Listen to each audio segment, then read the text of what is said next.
তো আমাকে যেতে বললে আমি অবশ্যই চলে যাব। আমার কোনো এখানে আঁকড়ে ধরার, নিজেকে জাস্টিফাই করার কোনো কিছু নাই। পদত্যাগের ইচ্ছা নেই, সরকার বললে চলে যাব। বিস্তারিত সংবাদ। মাইলস্টোন স্কুল অ্যান্ড কলেজে বিমান বিধ্বস্ত হওয়ার পর শিক্ষা মন্ত্রণালয়ের কাজে কোনো ব্যত্যয় হয়নি বলে দাবি করেছেন শিক্ষা উপদেষ্টা অধ্যাপক ডক্টর CR আবরার।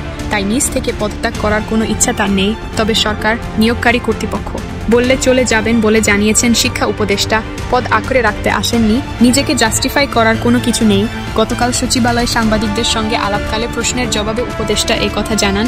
এর আগে তিনি বিদ্যুৎ, জ্বালানি ও খনিজ সম্পদ উপদেষ্টা ডক্টর মোহাম্মদ ফাউজুল কবির খানের সঙ্গে বৈঠক করেন। পদত্যাগ প্রশ্নের জবাবে উপদেষ্টা বলেন, সেটা সরকার বিবেচনা করবে। যে অব্যবস্থাপনা হয়েছে এরপর আপনার আর দায়িত্বে থাকা উচিত কিনা জানতে চাইলে তিনি বলেন, আমার মনে হয় রায় আপনারাই দিয়ে দিচ্ছেন, আমার এখানে দেওয়ার তেমন কিছু নেই। কোনো রকমের অব্যবস্থাপনা এখানে হয়নি, সেটাই বোঝাতে চেষ্টা করছি। তিনি বলেন, সচিবকে অব্যাহতি দেওয়া হয়েছে, সেটা উচ্চতর একটা কমিটির সিদ্ধান্ত, সেই সিদ্ধান্তের সঙ্গে আমি জড়িত ছিলাম না। কেন দেওয়া হয়েছে সে উত্তর আমি দিতে পারবো না। নিজে থেকে পদত্যাগ করার কোনো অভিপ্রায় নেই। এখানে আমার কাজের কোনো ব্যত্যয় হয়েছে বলে আমি মনে করি না। আমার তো নিয়োগকর্তাও রয়েছেন, তারা যদি মনে করেন এখানে ব্যত্যয় হয়েছিল, আমাকে যেতে বললে আমি অবশ্যই চলে যাব।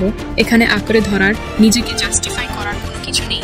পরীক্ষা স্থগিতের ঘোষণা মধ্যরাতে দেয়ায় মানুষ তো ভোগান্তিতে পড়েছে এবং সেজন্য আপনারা অনুতপ্ত হবেন কিনা এই বিষয়ে তিনি বলেন, আমি যে ব্যাখ্যা দিলাম তারা যদি ভেবে থাকেন ভোগান্তির মধ্যে পড়েছেন, তাদের সেই ধারণাটা পাল্টাবে বলে আমি মনে করি।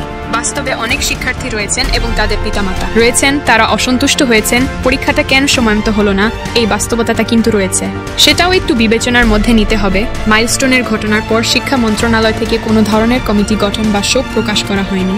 এ বিষয়ে উপদেষ্টা বলেন, এই মন্ত্রণালয় হচ্ছে রাষ্ট্রের একটি অঙ্গ।